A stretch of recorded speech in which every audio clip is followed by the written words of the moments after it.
Ó ga ọ. Oríṣiríṣi ni Ọlọ́run ṣe ìdásílẹ̀ ayé. In fact, ayé yìí ó wà mysterious gan. Ayé yìí wà mysterious gan. Ayé yìí wà mysterious gan. Ẹ̀yin èèyàn, ẹ má jẹ́ ká máa dig into people's life tá a bá ti mọ much nípa wọn. Tá a bá ti mọ much nípa wọn, ẹ má jẹ́ ká máa dig into their lives. Ẹ̀yin tí ẹ máa ń jà. Hey! Ọlọ́run ní jẹ́ kí lọ́bọ̀lọ́bọ̀ tí kò ń ṣe tí yín kan gbé kan yín lọ́rùn. Ṣé mọ̀ wípé nìkan nílé ìyá máa ń kọ ọgbọ́n ni? Tó o bá lè jà jù, tó o lè ṣépè, tó o lè búyàn, ọ̀rọ̀ lásán ló máa sọ o dẹ̀ máa dáràn o. Ọ̀pọ̀lọpọ̀ àwọn èèyàn máa wò wípé báwo ni wọ́n ṣe máa gbé ọ̀rọ̀ ikú téèyàn tún máa gbé ẹ̀rín sọ̀rọ̀ àǹdẹ̀. Ayé yìí wà mysterious gan. Mo kàn ṣeré kiri lórí TikTok lánàá, mo rí pé disturbing kú this comedian. Ó kú kẹ̀. Ibi tí mo ti ń káàkiri, mo tẹ̀ rí bí kan tó sọ pé òun tó bá lọ 60 tóun ò bá tiẹ̀ lọ kú gan. Òun máa béèrè lọ́wọ́ pé kí ló ṣẹlẹ̀ ìwọ wèrè yìí ó yá lọ pokùnso náà. Kí ló dé tó ṣe sọ bẹ́ẹ̀? Kí ló ń go on nínú láìfẹ́? Ìwọ tó máa ń báyàn jà all the time, tẹ́ pé tẹ́ bá ti nínú mọ́tò bóyá wà tèèyàn jà ó ti yọ blow lójú títì. Ọ̀pọ̀lọpọ̀ àwọn ènìyàn ló ń rìn, mi ò sọ̀rọ̀ nípa títí ẹ̀ tó jẹ́ wípé tó ń bẹ nínú ara wọn, wọ́n ti kú sára, wọ́n kàn rìn ni. Tó jẹ́ pé tó wà nínú ara wọn, wọ́n ti kú sára, wọ́n kàn rìn ni. This goes to àwọn tó máa ń ṣe prank, tó máa ń mú ẹ̀mí èèyàn lọ yẹn. Hey! Mo ń wo many of them nígbà tí mo ti comment lórí page ìkan nínú wọn nígbà kan báyìí tí mo ti sọ̀rọ̀ nípa ẹ̀ pé kó jọ kó lọ ṣọ́ra ẹ̀. Bí èmi dẹ̀ ṣe sọ yẹn, mi ò fẹ́ kí nǹkan burúkú ṣẹlẹ̀ sí ni o. Tó report page mi, I will never caution anybody again. But I can caution people like this without mentioning names. Hey! Ọjọ́ tí wọ́n máa lọ prank èèyàn tó jẹ́ wípé state of health ẹ̀ ò dúró re. Tẹ́yìn dẹ̀ ṣe ń rò pé ẹ máa fún 100,000, ẹ máa fún ní 200,000, ẹ máa fún ní 500,000. Símà ìdẹ̀ máa skip bẹ́ẹ̀, tó dẹ̀ máa lọ bẹ́ẹ̀, tó dẹ̀ máa kú bẹ́ẹ̀.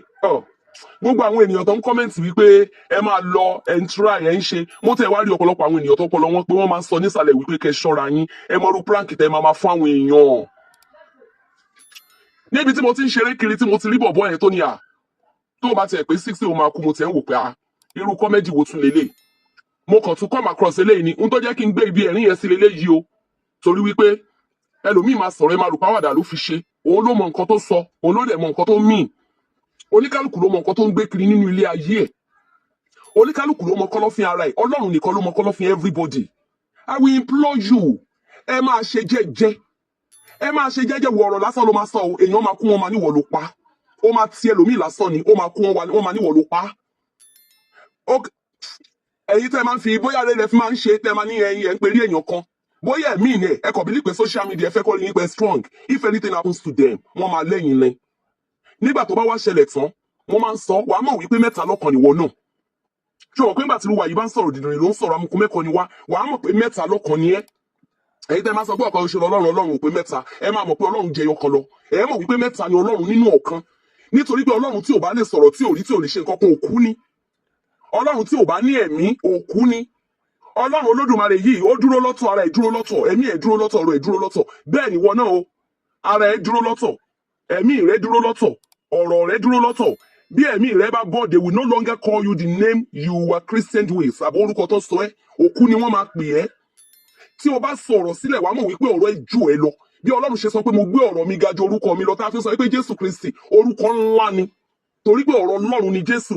Ọlọ́run wá ní mo gbé ọ̀rọ̀ mi ga ju orúkọ mi lọ nínú ignorance, nínú èrò ènìyàn tí ò ní ẹ̀mí nínú. Ó wá sọ pé ṣé Jésù wá ju Ọlọ́run lọ? Tó bá jẹ́ pé ọ̀rọ̀ Ọlọ́run ni Jésù, ọ̀rọ̀ Ọlọ́run ju orúkọ Ọlọ́run lọ. Torí pé ohun tó bá forúkọ Ọlọ́run ṣe ó lè má. Ṣùgbọ́n tí Ọlọ́run bá sọ ọ̀rọ̀ jáde, ó ní ohun tí mo bá sọ jáde lẹ́nu mi kò ní padà sẹ́nu mi mọ́.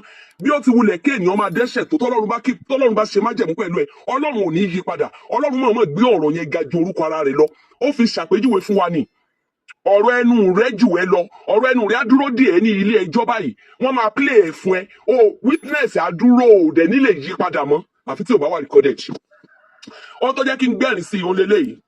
Ẹ̀yin olólùfẹ́ mi, TikTok ni mo ti fẹ́ lọ ṣe tẹ́lẹ̀, mo ní ẹ̀jẹ̀ ń lò ní Facebook. Ẹ máa gbọ́ o.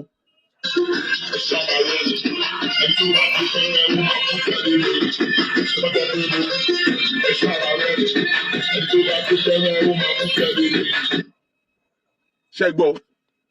Abẹ́ gbọ́.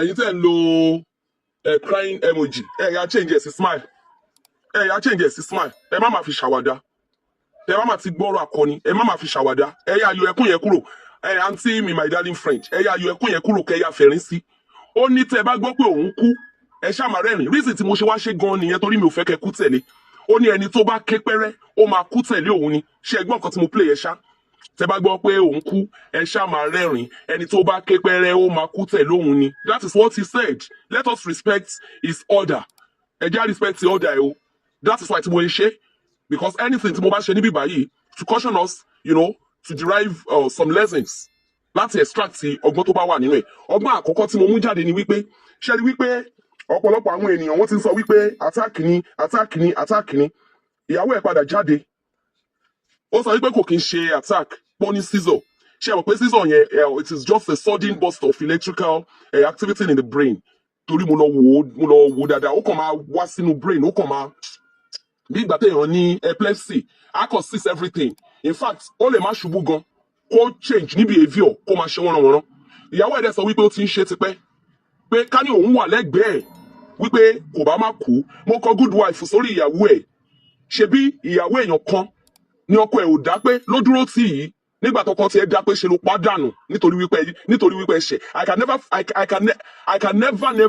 can never have anything to do with such a woman tó bá pọkọ ẹ̀ mo kàn lè dáríjì kó máa kó ṣe ẹ̀ lọ mi ò lè ní ìkọ̀kọ̀ ṣe pẹ̀lú ẹni tó pọkọ ẹ̀ láyé mi ì lè ní ìkọ̀kọ̀ ṣe pẹ̀lú ẹni tó pa ìyàwó ẹ̀ mi ì lè ní ìkọ̀kọ̀ ṣe pẹ̀lú ẹni tó pa ọmọ ẹ̀ how can you kill mi ì lè ní ìkọ̀kọ̀ ṣe pẹ̀lú ẹni tó pa ọ̀rẹ́ ẹ̀ mi ì lè ní ìkọ̀kọ̀ ṣe pẹ̀lú ẹni tó pa neighbor ẹ̀ ṣùgbọ́n tó bá lọ sọ́dọ̀ Ọlọ́run tó tọrọ ìdáríjì ẹ̀ṣẹ̀ tó jẹ́wọ́ ẹ̀ṣẹ̀ rẹ̀ lójú gbogbo èèyàn torí Bíbélì sọ wípé bí ẹlẹ́ṣẹ̀ bá ti jẹ́wọ́ ẹ̀ṣẹ̀ rẹ̀ tó mọ̀ lẹ́ṣẹ̀ ó ní a ó dáríjì tinútinú mi màá dáríjì tí bá rí wípé yes ó ti di born again ohun tó bàjẹ́ ti bàjẹ́ o pé ó ti di born again bí Saul nígbà yẹn tó di Paul ẹmọ pé wọ́n ti crucify a lot of Christians nígbà tó wọnú agbo àwọn ọmọ Ọlọ́run lọ wọ́n bẹ̀rẹ̀ sí ní sá fún ni torí pé wọ́n wò wípé bọ̀bá lákatakítì tún dé ṣùgbọ́n nígbà tí wọ́n rí wípé ó ti gba ẹ̀mí tuntun pé ẹ̀mí èṣù tó mú kó misbehave yẹn ti fi sílẹ̀ wọ́n rí pé àwọn ti jọ di nǹkan kan náà ṣùgbọ́n ní tí ò ronúpìwàdà tó jẹ́ pé pẹ̀lú gbogbo nǹkan burúkú tó ṣe tí àwọn ènìyàn dẹ̀ mọ̀ wípé tó ṣe léyìí tó wà vivid tó ṣe pé wọ́n fi parọ́ mọ́ ẹ tó tún wo àwọn ọ̀lọ́ àlùmọ̀kọ́rọ́yìn àwọn ọ̀nà kan láti dirù orí burúkú kan láwọn èèyàn kan lórí àbí láti tún ṣe ibi míì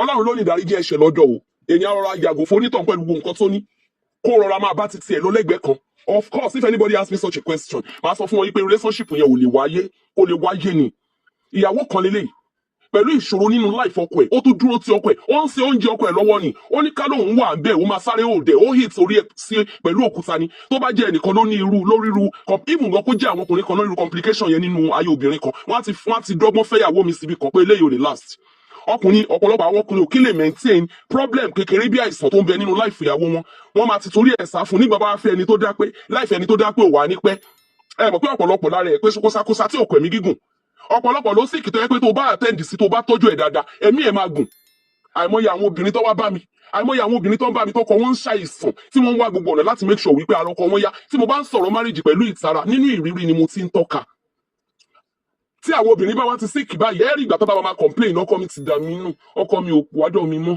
ó ti lọ fún obìnrin mi síbò mi ẹ ṣáà jẹ́ ń gbádùn àǹtí ṣeun ẹ ṣáà ràn mí lọ́wọ́ lẹ máa gbọ́ ṣùgbọ́n mo rí èèyàn kan tí ìyàwó ẹ̀ ń sick for years òun fúnra rẹ̀ ló ń pè mí tó ń wá gbogbo ọ̀nà mo dẹ̀ make sure pé mo support ẹ̀ nígbà yẹn a ṣe networking business wa yẹn lọ́wọ́ gbogbo product tẹ́mi dẹ̀ rà mí ò kí n tà gbogbo ilé ìta ṣe registration mo máa kó product fáwọn couple yìí o mo kó product tí mo ní tá a nìkọ̀kọ́ fún wọn táwa nìkan nìkọ̀kọ́ fún wọn nígbà tí nǹkan sì níyì á tó ní 250,000 tá a bá máa wò ó sìn lẹ́ni kò lè dín ní 1.5 million torí nǹkan tá a rà ní 10,500 nígbà yẹn tó jẹ́ mẹ́ta ẹyọ kan sìn is like 18,900 17,700 ẹ wá wò kán wá kó irú ẹ̀ lóríṣiríṣi kí ẹ̀yàn wá kó bí oní 250,000 fún yàn tí ò lówó lọ́wọ́ arobìnrin yẹn dẹ̀ yà èmi máa ń sọ fún wọn wípé don't shout about me mo sọ fún wọn pé kán má pariwo mi torí nígbà yẹn mi ò tiẹ̀ láì kéèyàn ṣe nǹkan kéèyàn pariwo even mi sọ lórí program mi so that is ẹ̀kọ́ tá a rí kọ́ lénìí rọra máa jà rọra máa báwọn èèyàn jà alájàgbùlà rọra máa báwọn èèyàn jà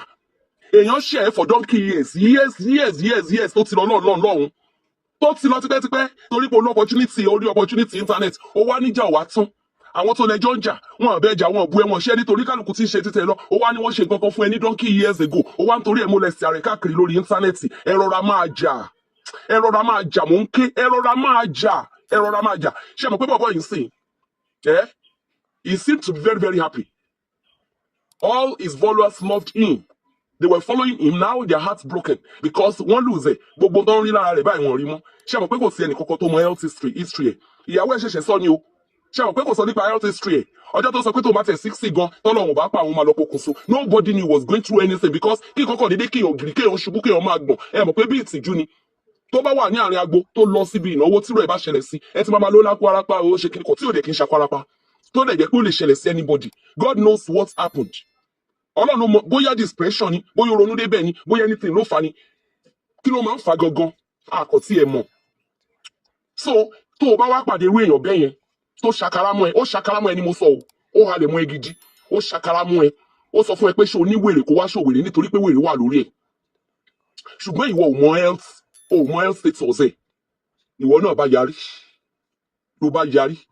ló bá bẹ̀rẹ̀ sí ní bàjá lẹ́jọ́ náwó síra yín ìwọ ò dẹ̀ mọ̀ wípé ó ti ń kẹ́rù sí kòtò even gan ó lè má jẹ́ pé ó ń kẹ́rù sí kòtò kó jẹ́ pé níbi tí wàá tẹ̀ ti ń jà gangan ibẹ̀ ni wàhálà yẹn ti dé at the end of the day ṣé o mọ̀ wípé ó lè gbàbẹ̀ lọ o because ó ní nǹkan kan tó ní ṣe pẹ̀lú abnormal electrical activity lára ó ní nínú brain ẹ̀ tó bá lọ trigger unconditionally tí event tí everything tó bá disrupt ti gbogbo rẹ̀ tó disrupt normal brain ẹ̀ tí gbogbo ẹ̀ dàrú tí gbogbo function rẹ̀ tó dojúrú láti bẹ̀yẹn lọ kí ló rò kó máa ṣẹlẹ̀ ó rọra máa jà ó rọra máa ṣó wèrè gbogbo èyí tẹ ní wèrè lórí ẹ rọra máa ṣó wèrè rest in peace o toró ló sọ pé ká má sunkún o because bí mo ṣe rí lánàá àyà mi já ní this vibrant man oh my, do you want to join? Yeah, you can join. Mo ti accept yín o. I'm sorry. Me the show face me. Mo ti accept yín o. Àǹtí tó fẹ́ join. Lady Victoria, I wanted to round up the phone, but if you want to join, you are welcome. If you have anything to say about it, you are welcome. Because very soon, Gong Mama fi ma jẹ́ ká máa discuss àwọn nǹkan tá a bá ń discuss lórí bíbá yìí. Because you know, this is not about eavesdropping. We are not eavesdropping. We are not bragging people. We are not dragging people. And we are not chasing clouds. And we are not chasing cloud. And cloud. A kò ń ṣèrò là ń wá. Kò dẹ̀ ń ṣe wípé a fẹ́ máa fi àwọn ènìyàn. Mo bá èèyàn kan bá mi sọ̀rọ̀ lánàá ní kí n má fún trend. Àfihàn trend ṣe mọ̀. So, bó ṣe rí nìyẹn o. Láyọ̀ la tún máa pàdé o.